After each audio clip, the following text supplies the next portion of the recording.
అనేది ఇంపార్టెంట్. ఎందుకంటే last time SI constable exam పెడితే 60 మార్కులు రాలా, నెగిటివ్ పెట్టారు. 25% నెగిటివ్ పెడితే 60 మార్కులు రావు.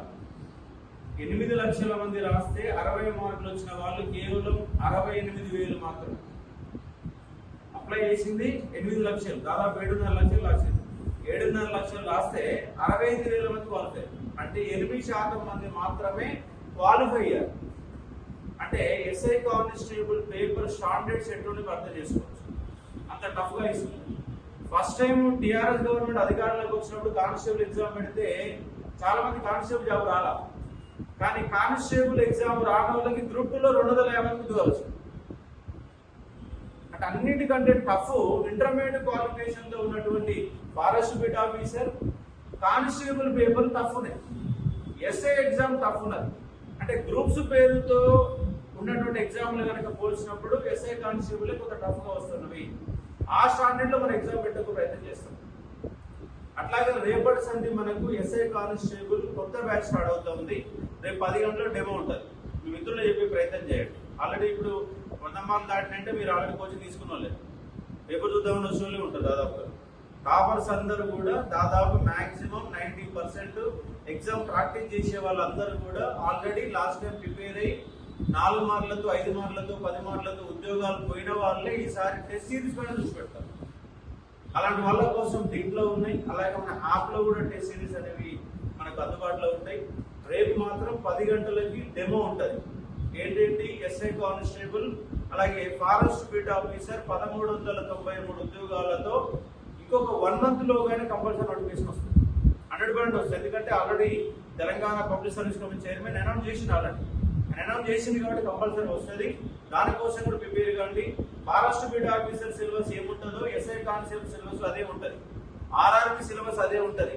గ్రూప్ 4 సిలబస్ అదే ఉంటుంది.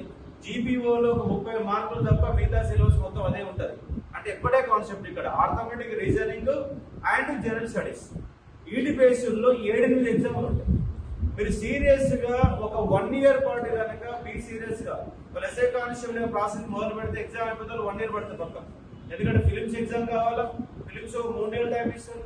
అదైపోయినాక మళ్ళీ ప్రాక్టీస్ ఒక 45 రోజులు టైం ఇస్తాడు. ఈవెంట్స్ పెట్టడానికి వాడికి 2 నెలలు 3 నెలలు పడుతుంది. అది అయిపోయినాక మెయిన్స్ ఎగ్జామ్ పెట్టడానికి 1 మంత్ పడుతుంది. ఇంకా 6 నెలలు పడుతుంది. మొత్తంగా అట్లీస్ట్ 10 నెలల నుంచి సంవత్సరం వరకు పీరియడ్ బట్టి ఎగ్జామ్ ఎస్ఐ కానిస్టేబుల్ దానికి నోటిఫికేషన్ వచ్చింది. ఫారెస్ట్ బీట్ ఆఫీసర్ వస్తాయి. సేమ్ టైం జిఎస్ ని కొంత ఎక్స్టెన్సివ్ గా చదువుకుంటే గ్రూప్ 2 అయిపోతుంది, గ్రూప్ 3 అయిపోతుంది. ఎక్కడ పోయినా ఏ రాయితో కొట్టుకున్న సిలబస్ మాత్రం కాదు. జాగ్రఫీ, ఎకానమీ, పాలిటీని, హిస్టరీని ఎక్కడ పోయినా అవే సబ్జెక్టులు. 10th క్లాస్ లో మీకైతే ఏ సబ్జెక్టులు ఉన్నాయో ఒక హిందీ తప్ప అన్ని వస్తాయి. ఎస్ఐలో తెలుగు కూడా ఉంటుంది, 100 మార్కుల పేపర్ ఉంది. ఇంగ్లీష్ 100 మార్కుల పేపర్, క్వాలిఫైయింగ్ పేపర్ ఉంది. ఇక్కడ కానిస్టేబుల్ 25 మార్కులు ఇంగ్లీష్ ఉన్నది. హిస్టరీ అనేది ఇంకా పెద్ద సబ్జెక్ట్. ఇప్పుడు ఎస్ఐ కానిస్టేబుల్ లో కూడా 60 మార్కులు వస్తాయి. దాదాపు కానిస్టేబుల్ అంతే వస్తాయి, ఎస్ఐలు అంతే హిస్టరీ ఎక్కువ వస్తుంది. మన గ్రూప్ 2 వస్తాలు ఎకానమీ 150 మార్కుల పేపర్ ఉంటుంది. ఇదే గ్రూప్ 2 జిఎస్ వస్తాలకి మనకి ఎస్ఐకి వస్తాలు 30 మార్కులు ఉంటుంది. 30 మార్కులు 150 మార్కులు అవుతాయి. పాలిటీ కూడా 15 నుంచి 20 మార్కులు వస్తాయి. అక్కడ పోతాలు 50 మార్కులు అవుతాయి. ఇంకా సోషియాలజీ తప్ప గ్రూప్ 2 లో ఉన్న సిలబస్ కి ఎస్ఐలో ఉన్న సిలబస్ సేమ్, కానిస్టేబుల్ ఉన్న సిలబస్ సేమ్, ఏం తేడా ఉండదు. కానీ 1 ఇయర్ మీరు మొత్తంగా రోజు 14 గంటలు నేను కూర్చునే ఓపిక నాకున్నది. అందరు కూర్చుంటారు, అందరు లైన్ల మీద గీతలు గీస్తారు, కానీ మనిషిడే ఉండదు. మనిషిడే ఉంటాం, బుక్ ఇడే ఉంటుంది, కళ్ళిడే ఉంటాయి. మన మనసు మాత్రం ఊళ్ళో ప్రచారం చేస్తుంటుంది, అక్కడ తిరుగుతూ ఉంటుంది. తిరగకుండా మనం ఇక్కడనే ఉండేటువంటి వ్యక్తులు ప్రిపేర్ అవుతారో వాళ్ళకు ఉద్యోగం రావడానికి అవకాశం ఉంటుంది. బట్ మన అశోక అండ్ నిపుణ అకాడమీ అనేది స్టాండర్డ్స్ తో, ఎందుకంటే మేమే డైరెక్టర్లో మేమే ఫ్యాకల్టీ. డైరెక్టర్లు అంటే మాకు బాధ్యత ఉంటుంది. ఫ్యాకల్టీ అంటే పని చెప్పుకొని వెళ్ళిపోతారు. మేమే డైరెక్టర్లు కాబట్టి ఇన్స్టిట్యూట్ నడవాలా, పైసలు రావాలంటే పని చేయాలి. అక్కడ పని చేస్తాం. ముగ్గురే ఉన్నాం ఇక్కడ, పని చేయడానికి సిద్ధంగా ఉన్నాం. చాలా ఇండెప్త్ ఆఫ్ క్లాసెస్ ఉంటాయి. ఏదో వచ్చిన వాళ్ళు ఆల్రెడీ క్లాస్ ఉన్న వాళ్ళు తెలుసు. రేపు నా ఉద్యమ చరిత్ర కూడా స్పెషల్ గా స్టార్ట్ అవుతుంది. రేపు 10 to 1 డెమో ఉంటుంది. డెమో ఈనండి. నెక్స్ట్ డే నుంచి 9 to 12 రోజు 3 గంటలు నా తెలంగాణ ఉద్యమ చరిత్ర స్పెషల్ బ్యాచ్ ఉంటుంది. ఒకవేళ మీరు కనుక ఆల్రెడీ ప్రిపేర్ అయ్యి ఉంటే, తెలంగాణ ఉద్యమం పైన గ్రిప్ కావాలనుకుంటే, ముఖ్యంగా ఎస్ఐలో మూవ్మెంట్ ఎక్కువ మార్కులు వస్తాయి. అదే సిలబస్ గ్రూప్ 2 లో ఉంటుంది. ఎస్ఐ రాసిన వాళ్ళందరూ గ్రూప్ 2 కూడా రాస్తారు. కానీ తెలంగాణ మూవ్మెంట్ స్పెషల్ బ్యాచ్ ఉంటుంది. దాని ఫీ వచ్చేసి 5000 ఉంటుంది. ఆఫ్లైన్ లో 5000 ఉంటుంది. ఈసారి ఆన్లైన్ కూడా 5000 పెట్టాము, కానీ ఈసారి తగ్గిస్తాను 3000 రూపాయలు ఉంటుంది. ఇక్కడ జరిగే లైవ్ క్లాస్ ఇంటికాడ కూర్చొని చదవచ్చు. ఒకవేళ లైవ్ మిస్ అయినా ఆటోమేటిక్గా రికార్డ్ అవుతుంది. ఏ రోజు క్లాస్ ఆలోచించు. తెలంగాణ మూవ్మెంట్ స్పెషల్ బ్యాచ్ ఉంటుంది. ఇక తొందరలోనే ఎకానమీ కూడా స్పెషల్ బ్యాచ్ అనేది వాసు సార్తో స్పెషల్ బ్యాచ్ ఉంటుంది. అలాగే మనకు ఆర్థమెటిక్ రీజన్ కూడా స్పెషల్ బ్యాచ్ ఉంటుంది. రేపు మాత్రం ఖచ్చితంగా 10కి డెమోకి వచ్చే ప్రయత్నం చేయండి. ఏం చెప్తాం, ఏం చెప్పబోతున్నాం, సబ్జెక్ట్ ఏముంటుంది, సిలబస్ ఏముంటుంది అనే కాన్సెప్ట్ పైన మనం రేపు డెమో అనేది ఉంటుంది. ఆ డెమోకి వచ్చి వినండి, ఆర్డర్ చేయాలా. మరో క్లాస్కి వచ్చి మరో డుమ్మా కొట్టి మరో సినిమాకి పోయి మరో ఇంటికి పోయి ఎవరో చచ్చిపోయిన కాడ పోయి ఇంకో పెళ్లి కాడ పోయి ఇంకో బాలసార పోయి ఇవన్నీ నడవు. ప్రిపరేషన్ అంటే ప్రిపరేషన్ అంటే బీ సీరియస్ గా ఉంటే పక్కా జాబ్లు వస్తాయి. రావని ఉండదు. ఎందుకంటే వాళ్ళ గవర్నమెంట్ ఉద్యోగులు అందరూ కూడా ఏదో సందర్భంలో కష్టపడలేదు. కష్టపడింది వాళ్ళ ఉద్యోగాలు వచ్చే పరిస్థితి లేదు. కొడుకున్నా దొరికే పరిస్థితి లేదు. వాళ్ళ బాగా లొల్లెక్కువ అవుతుంది. కాకరోజు ఉద్యోగం మొత్తం లీక్ అయిపోయింది. కానీ ఇప్పుడు ఏ రాష్ట్ర ప్రభుత్వాలు కూడా వెనుకంగా బ్యాక్ సైడ్కి వెళ్ళి ఉద్యోగాలు ఇవ్వాలంటే పాస్ పోసుకున్న పరిస్థితి ప్రభుత్వాలు కోల్పోయే పరిస్థితి వచ్చింది. బట్ స్ట్రిక్ట్ గా ఉంటాయి, పేపర్లు డెప్త్ గా ఉంటాయి. బీసీని హార్డ్ వర్క్ చేసే వాళ్ళకి ఉద్యోగాలు ఆడే అవకాశం ఉంది. బట్ ఆ విధంగా మీరు ప్రయత్నం చేయాలని చెప్తా ఉన్నాను. సార్ మాట్లాడితే నాకు కొంచెం ప్రెస్ మీట్ ఉంది మీ ఎస్ఐ కానిస్టేబుల్ సమస్యలపైన. ఎందుకంటే ఫైల్లో ఉంది. ఫైల్లో లైసెన్స్ ఉంటే అప్లికేషన్ చేయాలని ఒక పరిస్థితి. అమ్మాయిలకి ఏమంటారు, అబ్బాయిలంటే ఎట్లా అవకాశం ఉందని తీసుకుంటున్నారు. అమ్మాయిలు తీసుకునే పరిస్థితి లేదు. ఫైర్ అప్లై చేయాలంటే ఖచ్చితంగా లైసెన్స్ ఉండాలి. ఘోరమైన నిబంధనలు పెట్టారు. ఫీజు 1200, 1500 అంటే దేశంలో ఎక్కడ లేదు. ఏజ్ కోసం చాలా మంది కొట్లాడుతూ ఉంటారు. లాంగ్ జంప్ లో అసలు అంత అడ్డంగా ఆగమైతే ఉంటారు. 3.8 వాళ్ళ డిమాండ్లతో ప్రెస్ మీట్ 2 గంటలకు నా ప్రెస్ మీట్ ఉంది. నేను వెళ్తా ఉన్నాను, సార్ మాట్లాడతారు. రేపు మాత్రం ఖచ్చితంగా 10 గంటలకు డెమోకి వచ్చే ప్రయత్నం చేయండి. మిత్రులు కూడా చెప్పండి.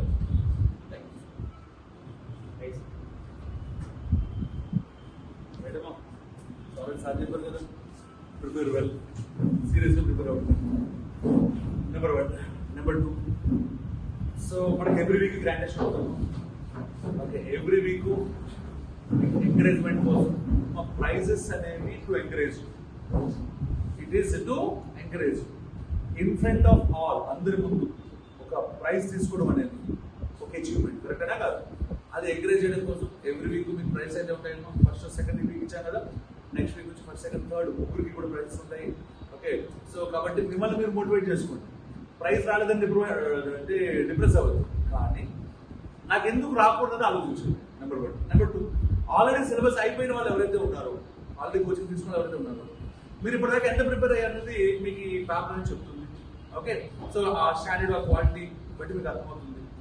ఎవరైతే కోచింగ్ తీసుకుంటున్నారో వాళ్ళు దీన్ని అడ్వాంటేజ్గా తీసుకోండి.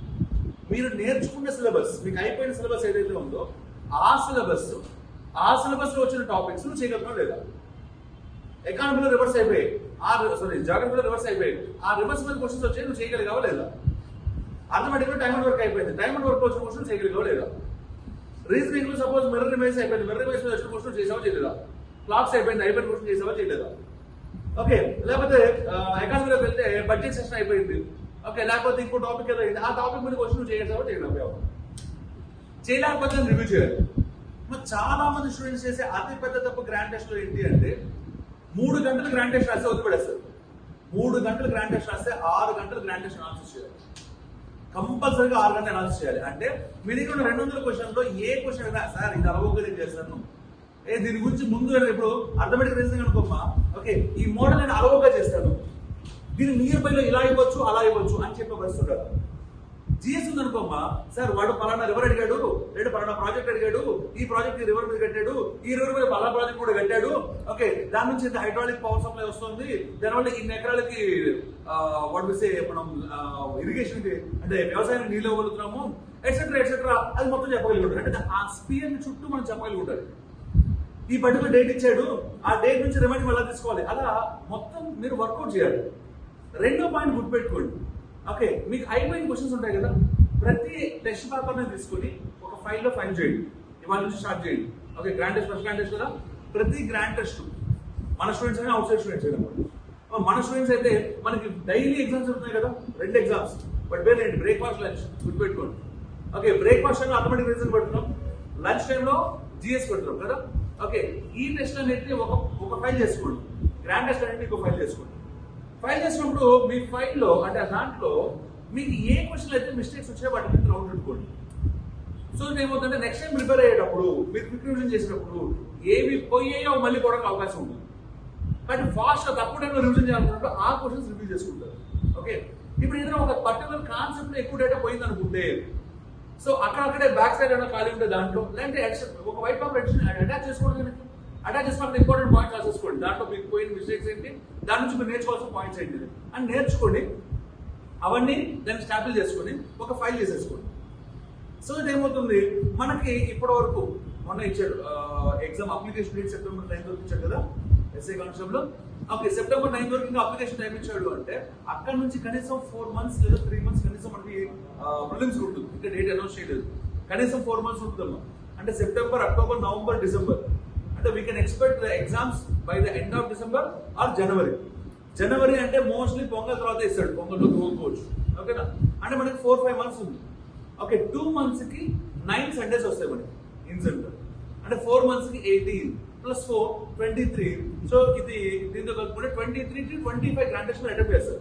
20 to 25 ఈ 20-25 గ్రాండ్ టెస్ట్ మీరు అటాచ్ చేసుకుని చేస్తే ఖచ్చితంగా ఈ 25 పేపర్లో మీకు వచ్చిన స్కోర్ ఏదైతే ఉందో దాన్ని యావరేజ్ చేసుకోండి. ఇది మీ ఫైనల్ స్కోర్ పక్కన పెట్టేసుకోండి. అంటే నువ్వు ఎగ్జామ్ రాసిన తర్వాత నీకు ఎన్ని మార్క్స్ వస్తాయి అనేది రిజల్ట్ కోసం వెయిట్ చేయగలరా. ఈ 25 పేపర్లో నీకు వచ్చిన మార్క్స్ ఏదైతే ఉందో దాన్ని యావరేజ్ చేసుకుంటే అయిపోయినట్టు, అదే నీ స్కోర్. అర్థమైందా? రైట్. కాబట్టి అంత నీట్గా గ్రాండ్ టెస్ట్ ప్రిపరేషన్ జరుగుతుంది. ఓకే, యాజ్ వెల్ యాజ్ ఇంకా ఇక్కడ కూర్చున్న వాళ్ళు మన ఆల్రెడీ మన స్టూడెంట్స్, డిఫరెంట్ స్టూడెంట్స్ ఒకసారి హ్యాండ్ రైజ్ చేయండి. ఓకేమా, దీస్ ఆర్ మన స్టూడెంట్స్. ఎవరైతే కొత్తగా ఉన్నారో ఓకే, మీకు ఇక్కడ గ్రాండ్ టెస్ట్ కావచ్చు, సెక్షన్ టెస్ట్ కావచ్చు, క్లాసెస్ కావచ్చు, ఎలా జరుగుతాయి అని మీకు డౌట్ వస్తే ఓపెన్గా చెప్తున్నాడు, you can ask them. Okay, మీకు ట్రూ ఫీడ్బ్యాక్ వస్తుంది. ఎందుకంటే నేను చెప్పేటప్పుడు నా ఎప్పుడు అద్భుతంగా ఉంటుందని చెప్తాను. బాబు నేను చెప్తానే నువ్వా చెప్పను కదా పొరపాటు కూడా. ఓకే, అదే స్టూడెంట్స్ అనుకోమ్మా, నేను ఉన్నప్పుడు కాదు, మేము వెళ్ళిపోయిన తర్వాత ఓకే ఇంటరాక్ట్ అయ్యాము, సరదాగా మాట్లాడనుకోండి, వాళ్ళు చెప్పేది ఖచ్చితంగా జెన్యూన్ ఫీడ్బ్యాక్. కరెక్టేనా కాదు? సో అది కూడా మీరు అర్థం చేసుకోవచ్చు. సార్ సో అందరూ ఎగ్జామ్ రాశారు కదా, how do you feel about paper? అంటే జిఎస్ టఫ్గా ఉందా, మ్యాథ్స్ టఫ్గా ఉందా? జిఎస్ టఫ్గా ఉంది. మాట్లాడండి. జిఎస్ఆ మ్యాథ్సా ఏది టఫ్గా ఉంది? జిఎస్ టఫ్గా ఉంది. ఎందుకు జిఎస్ టఫ్గా ఉంది అంటే జిఎస్ మీద మనకి పెద్దగా పట్టు రాలేదు ఇంకా, అంతే కదా. మనకి పట్టు రాదు ఏదైనా మనకి టఫ్ అయ్యి ఇస్ ఇట్ రీడర్. అంటే ఈ ఎగ్జామ్ రాసిన తర్వాత మీకు ఒక విషయం అర్థమైంది, ఏమని? జిఎస్ ఇంకొంచెం కష్టపడాలి. Is it reader.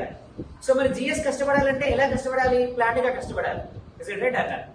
ఇప్పుడు మీకు తయారు చేసిన పేపర్ ఏదైతే ఉందో అందులో మీరు క్వశ్చన్స్ అబ్జర్వ్ చేస్తే ప్రీవియస్ ఎగ్జామినేషన్స్ లో మేము 10 ఎగ్జామ్స్ ని అనాలిసిస్ చేసి ఆ 10 ఎగ్జామినేషన్స్ లో ఏ విధంగా అయితే వెయిటేజ్ ఉందో ఆ వెయిటేజ్ ప్రకారమే మేము క్వశ్చన్స్ ఇచ్చాము.